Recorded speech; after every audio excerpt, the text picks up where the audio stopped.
E as empresas estatais chinesas estão envolvidas em 33% na construção dos portos aqui na nossa zona económica africana, aqui na costa ocidental africana. Tanto a construção dos portos, bem como a gestão destas mesmas infraestruturas portuárias. A China está-se a posicionar nesta região, criando uma rota da seda, como foi apelidado pelo governo de Pequim. Recentemente, um relatório do Centro de Estudos Africanos mapeou os pontos de interesses chineses aqui no Atlântico. Cabo Verde é referenciado como porto de transbordo e, ao mesmo tempo, porto de exercícios navais. O Jornal do Domingo conversou com dois especialistas, o embaixador Fernando Anó e também o especialista em questões africanas, José Gonçalves, professor na Universidade do Rio de Janeiro, para nos ajudar a entender o que é que a China quer nesta zona do Atlântico. Neste momento, a China é o maior construtor, financiador ou explorador dos portos africanos. Em alguns portos do continente, as empresas estatais chinesas controlam quase todos os aspectos do desenvolvimento, desde o financiamento e a construção até as operações e a propriedade.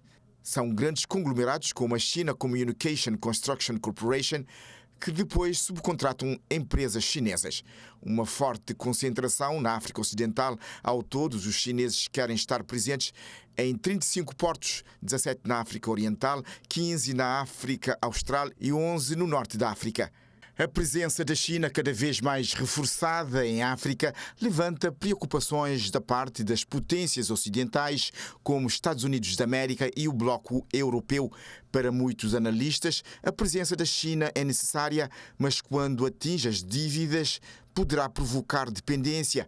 Para o professor da Universidade Federal Fluminense, José Gonçalves, é preciso cautela, pois a China poderá estar a servir-se dos mercados africanos do ponto de vista financeiro. Uma presença assim muito importante em termos percentuais é sempre um grande risco de caráter económico e de caráter político, porque fica na dependência.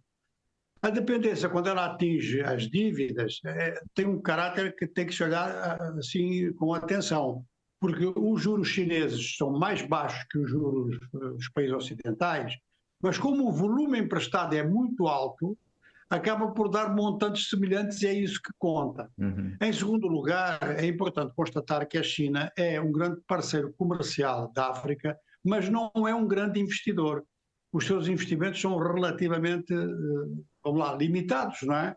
Agora, tudo isto significa que a China é um parceiro necessário, você não pode ignorar a China de forma alguma, sobretudo se você pretende, digamos que, a atualização das economias africanas e ao mesmo tempo diversificá-las.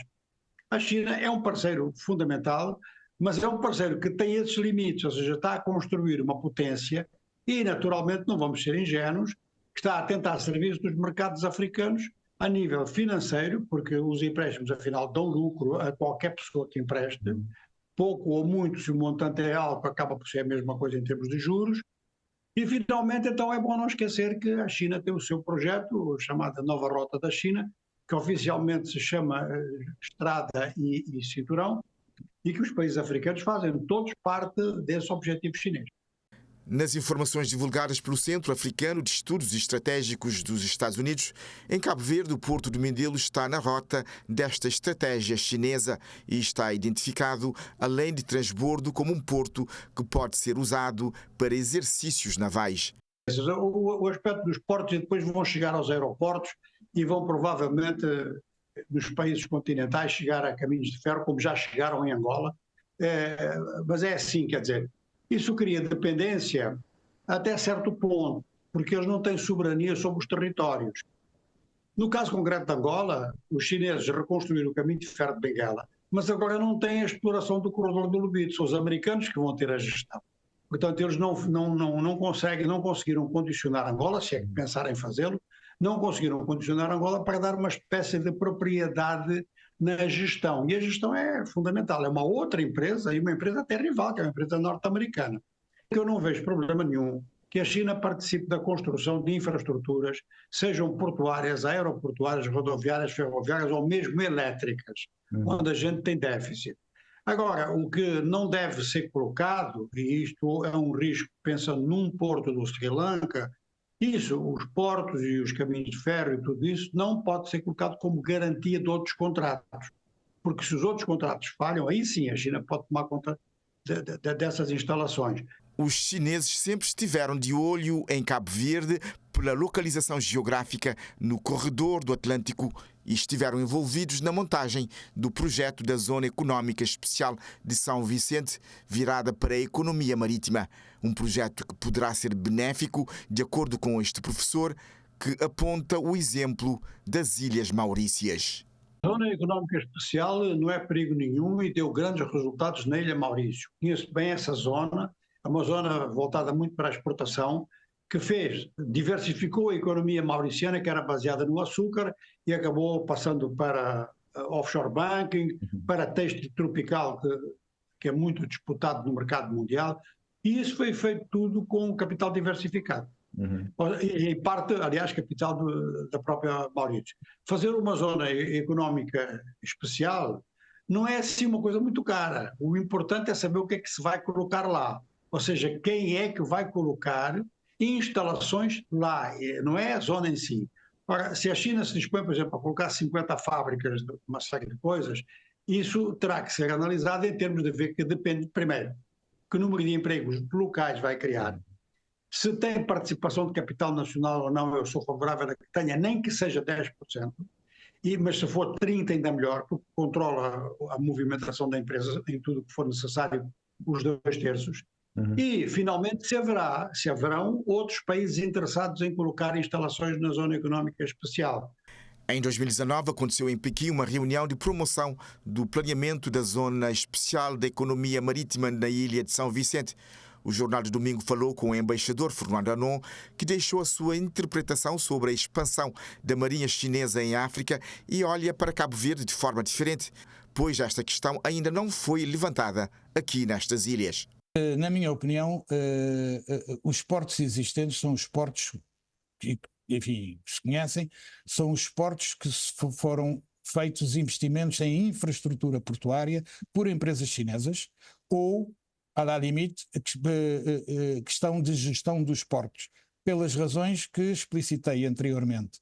Ou seja, quer para a necessidade de abastecimento em matéria-prima, minerais, petróleo, etc., do continente africano, quer também essa plataforma logística servir para a disseminação e venda dos produtos industriais chineses em África.